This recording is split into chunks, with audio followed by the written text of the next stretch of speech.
Ya michezo, lakini kubwa zaidi ni ligi ya mabingwa barani Afrika, bila kusahau pia kombe la shirikisho barani Afrika ambako vilabu vyetu vinne vinawakilisha huko hatua ya kwenda kuisaka robo finali. Tuanze kwa mnyama Simba, wekundu wa Msimbazi Simba, kuyazungumza mengi ya kimichezo. Dula, mambo vipi? Kwema, namshukuru Mungu. Uko vizuri? Niko vizuri ya.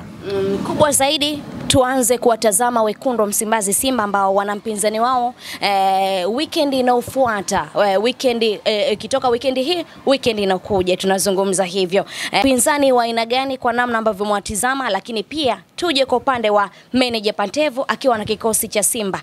Kuna mwanga wote umeuona ambaye akikutana na mpinzani wa aina hii kuna chochote ambacho anaenda kuofa kwa Simba? Yeah, of course, kwa Simba watacheza na Petro de Luanda ya Angola pale, na kwa bahati nzuri Petro de Luanda ni timu kutoka ukanda wa Afrika ya Kusini, sawa? Na msimu huu Simba wamepata bahati ya kukutana na timu mbili kutoka ukanda huo wa Afrika ya Kusini. Nazungumzia Gaborone hatua ya preliminary, na first round wakakutana na Nsingizini Hotspurs kwenye first round ile, na wakafanikiwa kuprogress. Kwa hiyo hii Petro de Luanda inatoka katika ukanda huo wa kusini mwa Afrika. Kwa hiyo ile test ya timu za ukanda huu, manake Simba wamesha experience kwenye msimu huu so far, lakini added advantage ni kwamba msimu uliomalizika pia walikuwa na FC Bravos kwenye kundi moja. Umeelewa? Kwa hiyo tu peke yake inakupa picha kwamba Simba hawatakuwa na ugeni wa timu kutoka Angola, na wameshawahi kucheza pia na wale Primeiro de Agosto.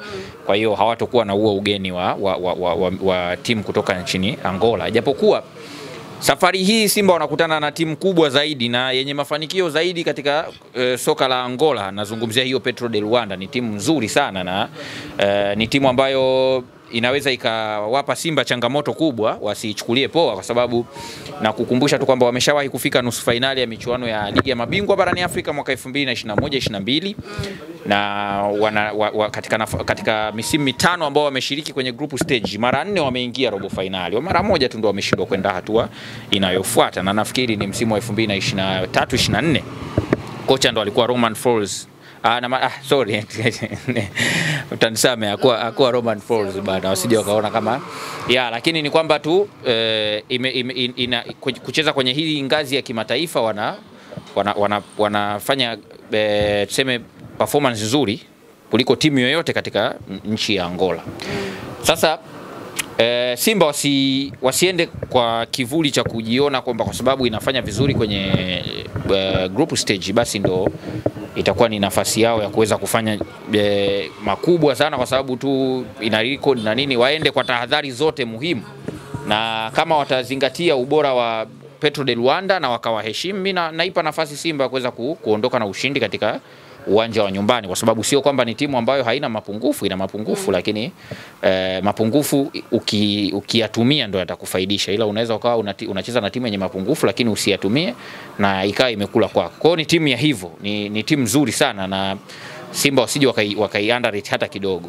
Tunazungumzia Petro de Luanda ambao mwataja hapo, lakini awali makundi yalivyopangwa ilikuwa inaonekana kama Simba wamekutana na kundi mchekea sana, tofauti na Yanga ikawa inasemekana kwamba wao wapo kundi la kifo, na hata mashabiki wa Simba wakawa wanajiamini sana tayari kwenye kundi lao, wanaona njia nyepesi sana kwao kwenda hatua ya robo finali. Umekuja kutupa picha nyingine mpya hapa kwamba ni timu ambayo ni ngumu wanaenda kukutana nayo. Hii ina maana gani, Dula? Simba wako kwenye kundi la mchekea.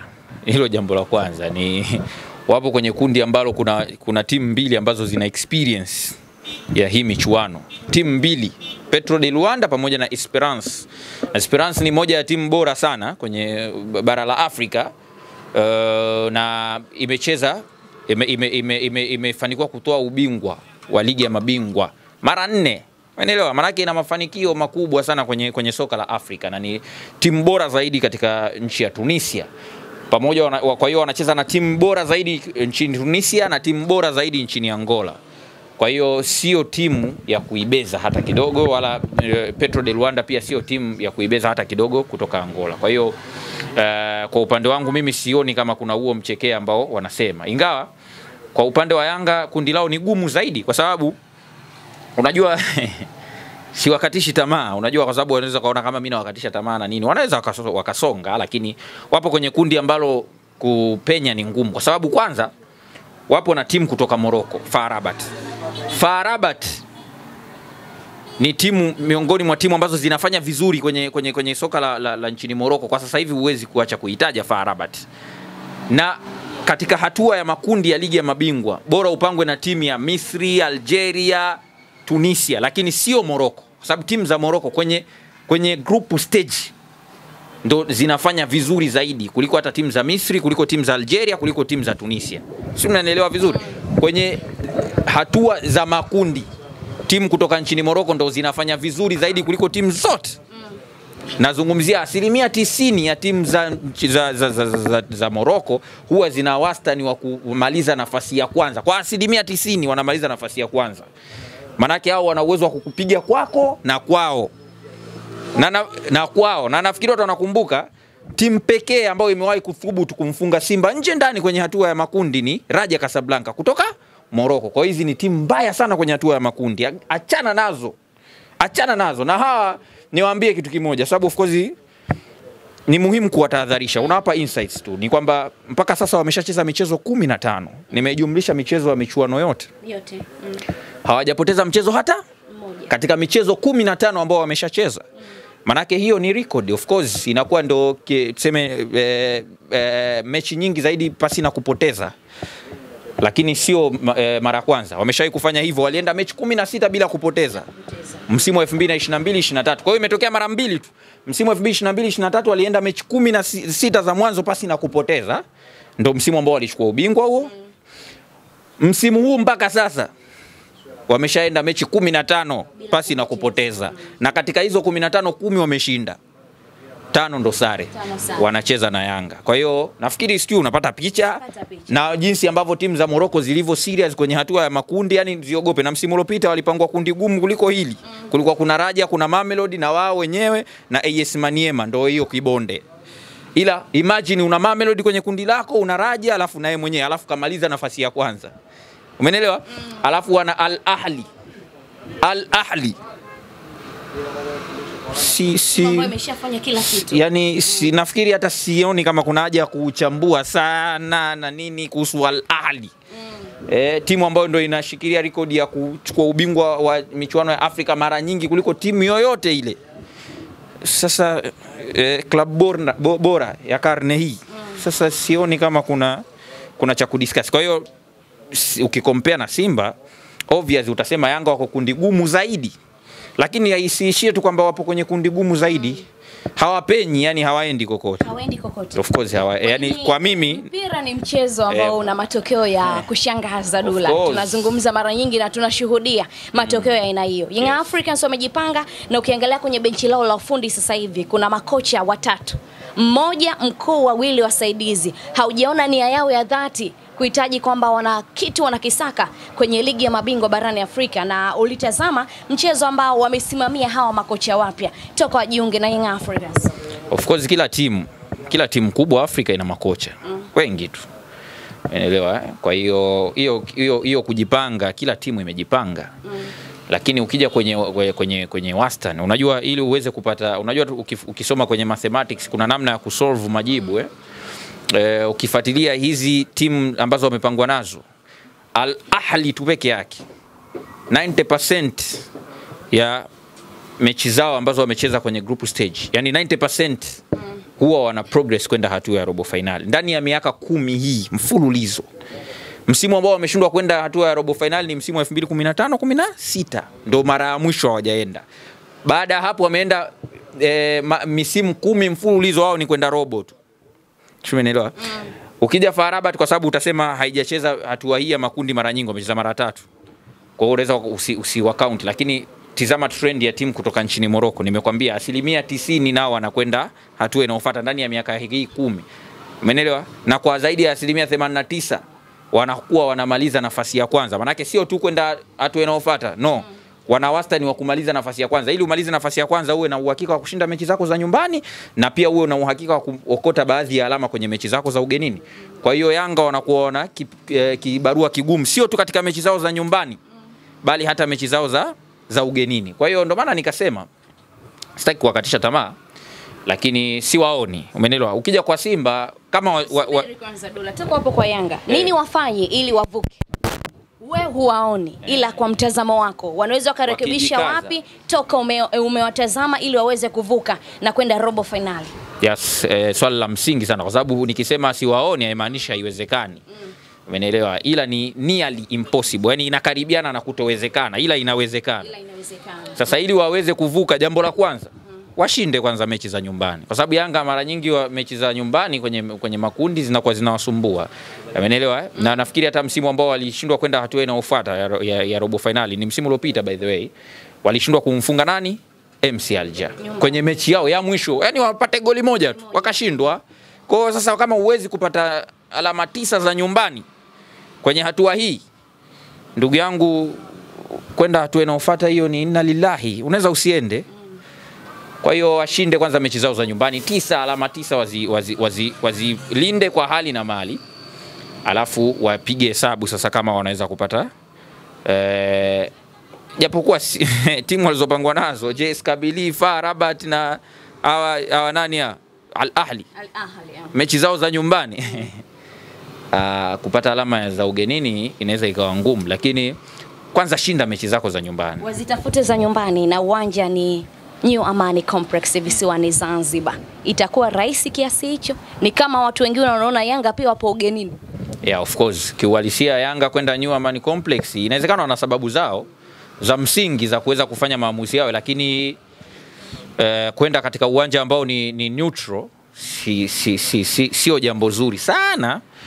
Inaweza ikawa ni ongezeko la ugumu kwa kiasi fulani, lakini huo New Amani unaweza ukawafanya wapate matokeo. Umeelewa? Unajua kuna advantage pia kidogo. Kwa mfano Al Ahli akicheza na timu za ukanda wake anaweza kuzifunga, akapata alama katika mechi zote mbili, either akaondoka na sare katika mechi za ugenini alafu nyumbani akawapasua vizuri kabisa, alafu Yanga anaweza akaponea hapo katika mechi zake za nyumbani akishinda. Na ndio maana akasema ashinde mechi zake za nyumbani, kwa sababu hawa wote JS Kabylie, Ahli pamoja na FAR Rabat wote wanampigia hesabu Yanga, ujue.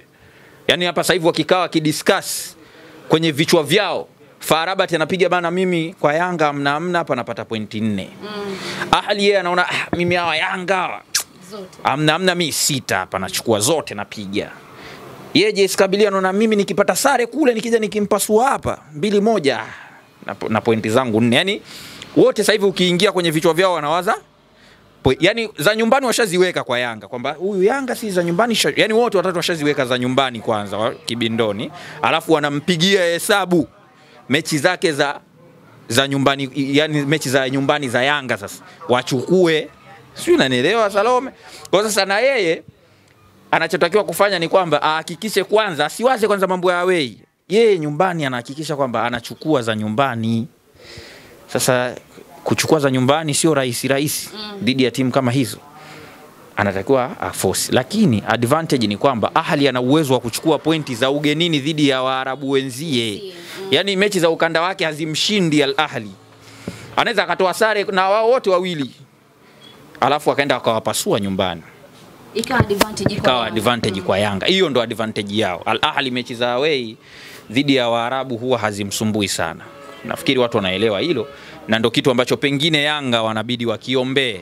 Huku yeye anashinda, sio anakiombea tu, huku yeye naye anashinda. Yeah. Tumalizie kwa meneja Pantevo. Huu ni wakati wa kwenda kumzungumza zaidi kwenye ili kundi lake kwenye ligi ya mabingwa barani Afrika. Tumeshaona michezo kadhaa akiwa na Simba kwenye ligi kuu soka Tanzania bara. Kila mmoja kuna namna ambavyo amemtazama, ni kocha wa aina gani, ni manager wa aina gani. Hebu hii itaenda kutupa taswira zaidi kwamba ni manager wa aina gani kwenye hili kundi ambalo wako Simba. Of course ana kibarua kigumu naye cha kuonyesha kwamba ana uwezo wa kuhimili hizi mechi za hivi. Kwa sababu nafikiri kwenye karia yake ndo kitu kizito zaidi ambacho atakipitia, kwa sababu hajawahi kusimamia kwenye ligi ya mabingwa kwenye hatua kama hii. Of course kwenye shirikisho ashawahi kusimamia mechi 2 akiwa na Orapa. Kwa hiyo hii inakuwa for the first time kwenye ligi ya mabingwa. Kwa hiyo ile uwezo wake wa kimbinu unatakiwa sasa uonyeshwe hapa, kwa sababu mechi za Afrika zina namna yake ya kuzi-approach. Approach kama unavyo-approach mechi za ligi. Kuna namna ambavyo unatakiwa uzuie, kuna namna ambavyo unatakiwa uwaheshimu wapinzani na vitu kama hivyo. Yeye Dimitar Pantev hapa anaenda kukutana na kipimo kikubwa kama hiko. Kwa hiyo sio kwamba atashindwa, unaelewa? Kwa sababu Simba tu as Simba yenyewe ina experience kwenye hii michuano. Kwa hiyo yeye ni mchora ramani tu kwamba bana tutapita hivi, tutafanya hivi na hivi. Kwa hiyo hawezi kushindwa, lakini anatakiwa apangilie vizuri mbinu zake. Awe na discipline kwenye mechi za away, alafu mechi za nyumbani pia ahakikishe kwanza haconcede bao, alafu aangalie jinsi gani anaweza kunufaika na unajua, of course tutazidi kuzungumza kadri tunavyozidi kufika mbele, lakini Simba wana advantage moja kubwa sana kwenye mipira ya kutenga. Unajua michuano ya Afrika mara nyingi sana mabao yanafungwa katika namna za mipira kutenga au mipira mirefu kutokea nyuma safu ya ulinzi, kwa sababu timu nyingi zinakuwa mabeki wake si wanasogea mbali kidogo na lango. Kwa hiyo ukipiga mipira ya kudondosha nyuma yao ndo mabao mengi yanazalishwa katika namna hiyo. Sasa Simba wana advantage, wana mabeki ambao wana uwezo wa kutuma hiyo mipira nyuma safu ya ulinzi, ambao kwa miaka ya nyuma kidogo toka kaondoka Pasco Wawa na Erasto Nyoni walikuwa wana struggle. Enonga alikuwa sio mzuri sana kwenye mipira hiyo. Chemaloni alikuwa hana consistency ya kupiga mipira hiyo ikafika. Kuna muda anaweza akapiga ikafika, kuna muda anapoteza. Lakini wana Rushain Dariak ambaye ana uwezo mkubwa sana wa kutafuta mshambuliaji anaofanya movement nyuma safu ya ulinzi. Akiwa kwenye eneo lake kule anaituma pap, unafika anaenda golini kufunga.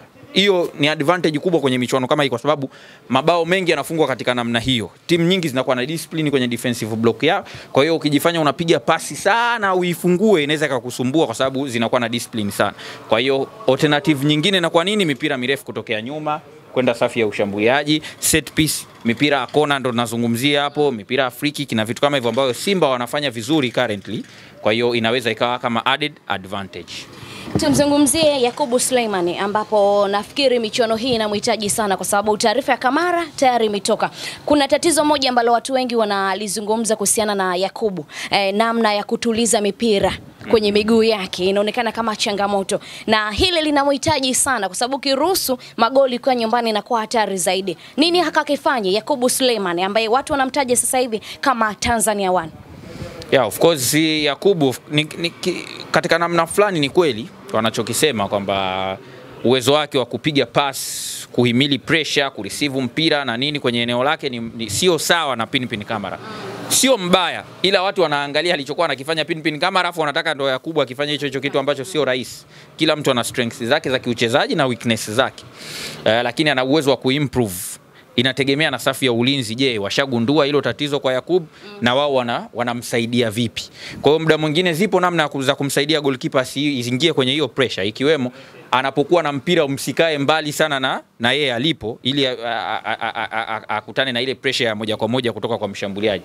Muda mwingine ukiona goalkeeper hana uwezo wa kupiga vizuri mipira kwenye kuwatafuta wale mabeki wake ambao wapo kwa ajili ya kureceive mipira, mnatakiwa mabeki msogee karibu yake ili mumpe option ya wewe kupasia pasi fupi kwenda kwenye eneo la mabeki. Yani manake kwenye build up zone muwe mna ile safu ya ulinzi isogee karibu yake na vitu kama hivyo. Lakini muanze kumbadilisha sasa hivi mapema tu kesho upige hivi, unaweza ukajikuta unaharibu zaidi. Kwa hiyo tu walinzi wakishajua kwamba huyu goalkeeper wetu haaminiki kwenye hii mipira, yes, wanambaki, wanasogea nyuma bana, piga hapa, manake hiyo pressure imkute beki, kama ni Rushain, kama ni Nangu, wao ndo watakuwa wanajua. Na kama ikitokea timu ina press kwa namba kubwa, basi na safu ya ulinzi pia inasogea chini, mabeki wa pembeni wanasogea chini, hivyo build up inakuwa inaanza kwa namba kubwa zaidi, ili asiweze kuchanganyikiwa na kuona kwamba ana mtihani mkubwa wa kuweza kucheza sasa kama kiungo. Yule sio kiungo, yule ni goalkeeper.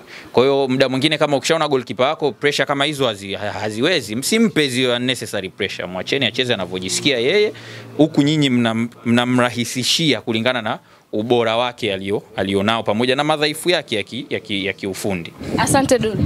Nashukuru.